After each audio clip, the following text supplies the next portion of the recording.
An opening shot question: what exactly happened at the Chicago Board of Education on Thursday evening? Some mild fireworks erupted after the board stunningly voted 12-7 to approve the CPS budget that was opposed by the mayor and Chicago Teachers Union. It made for some hard feelings between board members. Ellen Rosenfeld, a staunch proponent of the budget, filed a complaint with the board president. According to Roosevelt, board member Norma Rios Sierra approached her. Rosenfeld and two eyewitnesses say she said, "Good night, Norma." Rios Sierra turned around and shouted, "Free Palestine, Ellen." Now, Rosenfeld viewed this as a clear anti-Semitic remark, believing Rios Sierra made it simply because Rosenfeld is Jewish. Board member Carlos Rivas witnessed the exchange. Quote, "It's not a way to treat someone. It was clearly anti-Semitic. This had nothing to do with the debate of the meeting. This was literally after the recess," he said. And multiple board members made mention of the fact that some of the pro-CTU members were passing out watermelon pins before the meeting to signify solidarity with Palestine at a school budget hearing where the subject of Israel and Palestine was not on the agenda. Multiple attempts to reach Rios Sierra through a board spokesperson were unsuccessful. But on Sunday, she posted her side of the story to Facebook. Quote, "After our vote, on my way out of the board space, board member Rosenfeld scoffed at the watermelon pin I wore alongside other board members in solidarity with our Palestinian students. It was at this time she turned to me and in a mean-spirited, mocking tone said, 'Have a great day, Norma.' It was in direct response to that behavior, her mockery of the pin, that I replied, 'Free Palestine, Ellen.' To accuse me of anti-Semitism based on this is simply not true."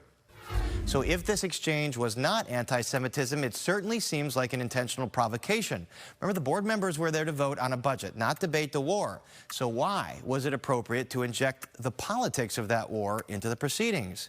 There are clearly strong feelings on both sides of this, but when those positions are used to provoke or intimidate others based on their background, it would seem that that would be crossing a line in any professional environment, much less the governance body of the city's public school system. Board member Rosenfeld has asked the board president to censure or remove Rios Sierra, claiming it created a hostile work environment. I'm not sure what the appropriate recourse is, but here's hoping board president Sean Hardin takes Rosenfeld's concerns seriously. Coming up on Paris on Politics. Tonight, the Trump administration wants sensitive Illinois voter information. Illinois election authorities say no. The debate over Trump's plans to send in the National Guard. What we know currently. A group of alleged Epstein victims with their message to Trump and Congress. If you don't want all the Epstein info released, we'll do it ourselves. And mission accomplished, when two professors believe the Texas Democrats succeeded in their fight against gerrymandering despite a new map going forward. This is Paris on Politics from Fox 32 Chicago. And welcome to Paris on Politics. Illinois and the Trump administration are locked in battle on multiple fronts. This week, Trump's National Guard threats are front and center, but another battle is playing out quietly on a different level, and this one is regarding the Trump administration's request for sensitive Illinois voter information. They want it, and last night the Illinois Board of Elections said no. In July, the DOJ sent a letter demanding Illinois' voter database. The Board of Elections does keep records of vital info, but by law can only turn over very basic information. That's what they gave to the federal government. But the feds wrote back saying not good enough. We want unredacted info on Social Security numbers, home addresses, etc. of all Illinois registered voters. The DOJ did not specify what they wanted to do with it. After review, the Illinois Elections Board denied the DOJ request last night, saying you won't be getting it. According to the letter, the Board of Elections says, quote, it's prohibited from disclosing Social Security numbers unless required to do so under state or federal law, and that, quote, federal law does not provide authority for the department to demand production of state records. Also, quote, we have been unable to discern from the department's correspondence adequate assurances that the sensitive personal information like Social Security numbers will be treated in accordance with the Federal Privacy Act of 1974. The DOJ responded today, clean voter rolls and basic election safeguards are requisites for free, fair, and transparent elections. The DOJ Civil Rights Division has a statutory mandate to enforce our federal voting rights laws, and ensuring the public's confidence in the integrity of our elections is a top priority of this administration. The next steps could involve a lawsuit, one of many, target against Chicago and Illinois. And now to another front in this ongoing tension between the Trump administration and Illinois. President Trump seemed to back off threats to send in the National Guard today, even as Governor Pritzker says he believes they might already be here and staging for immigration enforcement actions to take place this weekend. What we're hearing is that they'll be assembled, ready to go on Friday, and that they would begin actions on Saturday over the weekend. And joining us to wade into the debate over federal intervention are Stephen Schwinn, professor of constitutional law at UIC, and Chuck Hernandez, former police officer and current head of the Illinois Republican Party. Good to see both of you. Professor Schwinn, clearly this week a federal judge weighed in on what law requires around calling in the National Guard and seemed to reaffirm that it is up to the governor to request it, and the president cannot send in over the governor's objections, except for some very minor exceptions, correct? That's correct, Paris. What the judge said was when the president invokes certain authority to deploy the National Guard for federal purposes, they're subject to what's called the Posse Comitatus Act. What that means is that those federal agents, who are now federal agents by virtue of the deployment of the president, can't engage in ordinary law enforcement activity. And the agents in California engaged in ordinary law enforcement activity, and so the judge said you can't do that. And that certainly applies to what President Trump apparently wants to do here in Chicago. Chuck, we still don't know if he's going to send in the Guard or when he's going to do it. Do you believe he should send the Guard in despite this ruling and let it play out in the courts, or perhaps wait for the governor to call him? Well, the governor said he's not going to call him. Well, I think the ruling is wrong on it. It's a false premise that there's an expectation that the National Guard would take law enforcement. I was in law enforcement for almost 30 years. We don't expect the National Guard to come in here and take law enforcement action. The National Guard would be here to be a presence in our downtown, along Michigan Avenue, along the parks, and along, mainly I would really like it to see along our CTA lines on the platforms and that, to keep our citizens safe. This is not a matter of taking law enforcement action, but being a presence here in our city, and we really need it. And I think some of the thinking is it could relieve police officers from some of those duties to go to high crime areas. But, Professor Schwinn, again, back to this federal law, still the president can't send in the National Guard to do those things without the approval of the governor, correct? That's exactly right, and that's what happened in California. If you look at the record, and the judge looked very carefully at the record in California, the National Guard troops that were deployed for federal purposes in California were engaged in what the judge called systemic law enforcement efforts that really were blocking out local law enforcement. And so the judge said you just can't do that under federal law. And, you know, Chuck, the National Guard has come in when the governor called them to quell big protests or riots. I mean, this is what they typically do, crowd control, guarding infrastructure and things like that. But can they really have an impact on day-to-day crime? Yeah, I think they can, because the idea is we need to free up our policemen.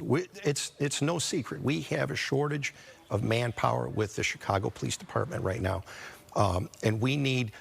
the National Guard could come in and play a role with that. They don't have to do, they're not going to do law enforcement, but they would be a presence. And then you allow for the police to be in the neighborhoods, in these high crime areas. I mean, we need them. We had 8 murdered, 58 shot in our city over the weekend. I mean, for our mayor and our government, and our governor to get before us and say, well, we got everything under control. No way, that's not how the people feel. They're out of touch with the people.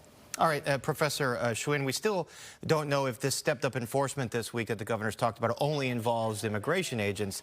Federal law doesn't prohibit the president or Homeland Security from ramping up enforcement efforts on that front. Sure. The president could deploy additional ICE officers or DHS officers to the city of Chicago for immigration enforcement, and there's some indication that he may be doing that. We don't really know what he's going to deploy the National Guard for or the military for. He hasn't really been specific about the authorities that he's using or the purposes for which these individuals are going to be deployed. Chuck, Governor Pritzker mentioned today, well, President, if you really want to help us, send us more ATF agents, send us more DEA, FBI, prosecutors, grants for police officers. What about that? Yeah, that would be excellent. I was actually a member of an ATF task force and an FBI task force, and we could do incredible things when we work together. I mean, we stopped. We took all kinds of cases of firearms coming in.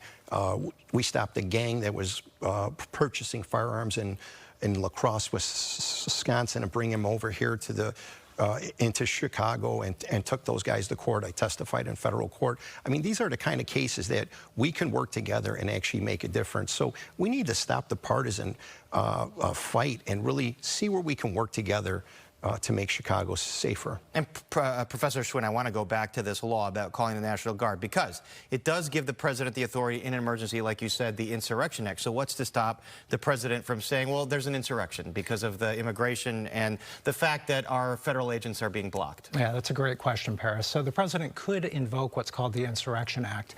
And the president could invoke that because, for example, a conspiracy is preventing the president from enforcing federal law. And if the president were to invoke the Insurrection Act, then that Posse Comitatus Act that we talked about a second ago wouldn't apply. And then federal officers could engage in law enforcement activity. All right, great conversation. Chuck Hernandez, Professor Stephen Schwinn at UIC. We will keep this conversation going, but for now, thank you so much for being here. Thanks for having us. One correction from that last segment. Chuck Hernandez, head of the Chicago Republican Party, not the Illinois Republican Party. And now, alleged victims of Jeffrey Epstein and Ghislaine Maxwell, they spoke out in the nation's capital today, demanding Congress authorize the release of all records related to Epstein's crimes and clients, and pledging that if Congress and President Trump don't do it, they'll do it instead. The only reason that I am here is because it feels like the people who matter in this country finally care about what we have to say. We are not going away. We are not going to be quiet, and we are not going to give up. And at that press conference today, Illinois Democratic Congressman Jonathan Jackson of the 1st Congressional District on the city's south side. Congressman Jackson, always good to see you. You know, a very bipartisan group of lawmakers there, folks with opposite ideologies of you, like Marjorie Taylor Greene and Thomas Massey. Do you think Congress then has the votes to release all of these Epstein files? Yes, I believe we have the votes. We need 218 out of 435. It's an issue that transcends party. People are very much concerned about sex traffickers, pimps that are making prostitutes, that are exploiting young ladies and children. It's a growing problem because of housing, shelter, and general instability. So we can get to the bottom of this, and so I'm excited that people have come together of goodwill and high character. And speaking with these victims, what do you believe the files might contain in terms of client list, in terms of other evidence? Well, I think from what was preliminarily shared is that that he had cameras all throughout his estates, and I believe it was New Mexico, Florida, New York City, the largest house private residence in New York City, in Ohio, and on St. John's Island. So people had been recorded for years. They said it was quite elaborate. I've never been there, but from what I can read in tabloids and certain transcripts of documents, that's what they said. And that's what was originally disclosed. So people just want to speed it up. The president himself, Mr. Trump, said that he wanted to see these documents released. Bonji said he wanted to see them released. Kash Patel said he wanted to see them released. Pam Bondi said she wanted to see them released. So now that they have the power, and they're certainly not shy or bashful about exerting the law and exceeding the boundaries of the law, they can certainly release them, and I hope they do. But you've seen them do an about-face in the last month or so where President Trump has called it a hoax. He's called on people to move on from this. There are reports that he was informed he was in the Epstein files. Does that raise your suspicion that there might be something here damning to the president? Oh, absolutely. Mr. Epstein was such a seedy, scurrilous individual. The way he's made his funds over the years, not having finished high school, and certainly didn't have any of the qualifications, the prerequisites to teach at the school in Manhattan or to work at Bear Stearns and subsequently to be a money manager, and then to come in this level of enormous wealth, and he's not known for having been a savvy investor, having put money in certain stocks and portfolios. It's kind of vague and ubiquitous that he was a tax strategy advisor and was leeching onto a very prominent retailer. So it just all needs to come clean. But more importantly, there were thousands of young ladies that have been victimized, and we want the healing process to begin. And it is a major problem in the United States. We've seen this with Eliot Spitzer when he was governor of New York State. We've seen this with these rich and powerful people. So I side with the women. And to see how sloppily or carelessly this case was handled for the protection of the pedophile, the predator, and not for the women. I stand with the women and stand with I believe them, and I want to see perverts and pedophiles prosecuted to the full extent of the law. Because one predator hurts another child, and that creates a level of violence and danger. And again, these victims have said that perhaps they'll produce their own list and evidence, so we will await that. Congressman Jonathan Jackson, thanks for speaking with us. Thanks, Pierce. Feels like this was forever ago, but it was only a few weeks ago. A delegation of Texas Democratic lawmakers spent around 2 weeks escaping here to the Chicago area to avoid moving forward on a redistricting vote down in that state that heavily gerrymandered those districts in favor of Republicans. It was a power move ahead of the 2026 midterm elections. Eventually, those Democrats returned and the maps were passed and signed into law. So what did they accomplish?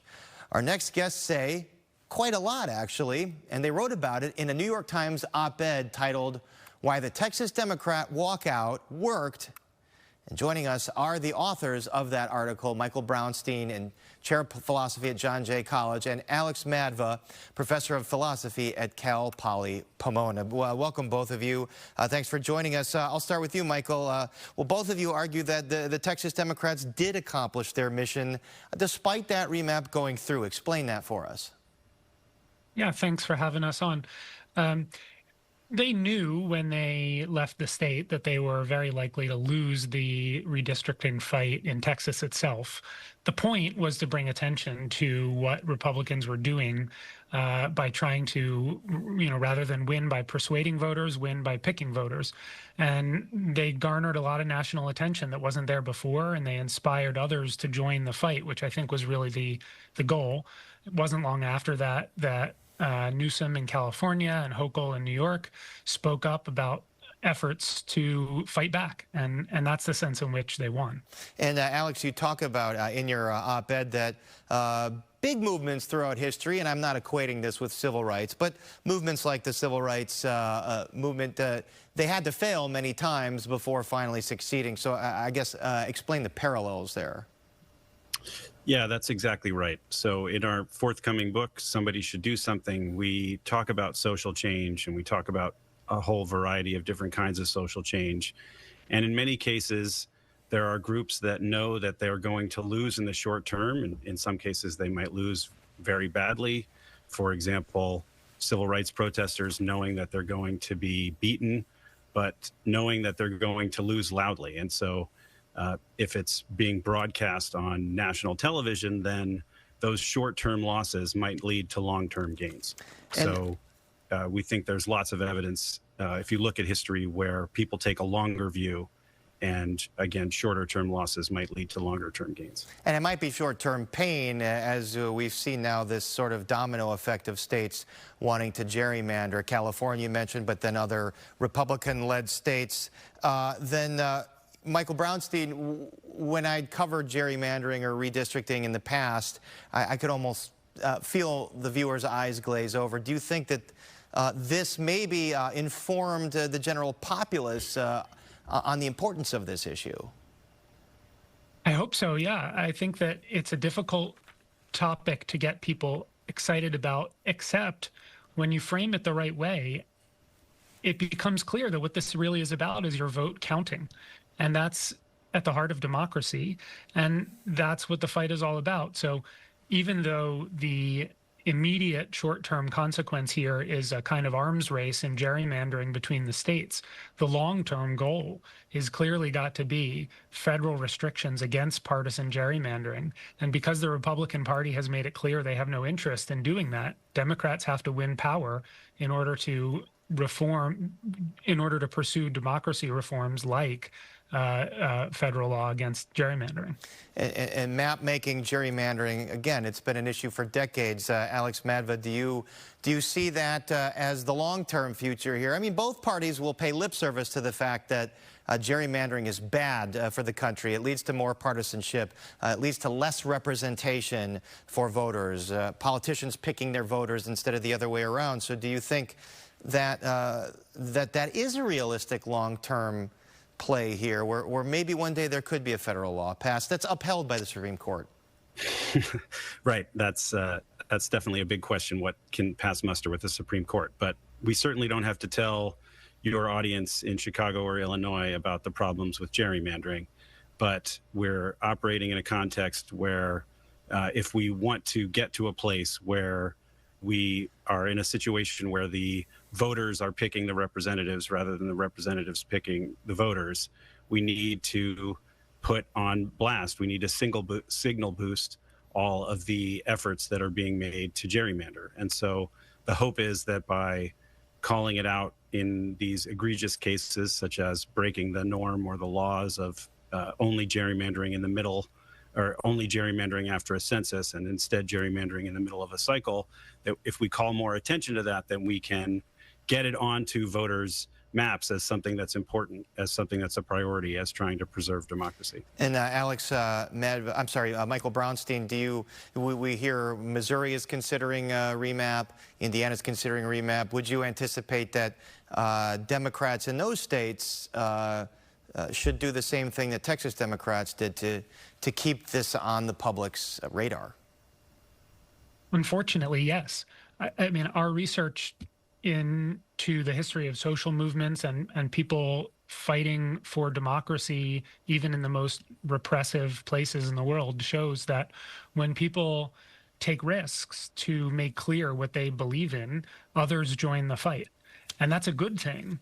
The bad thing is right now that people who believe in democracy in this country are being forced into this battle, this short-term battle with gerrymandering.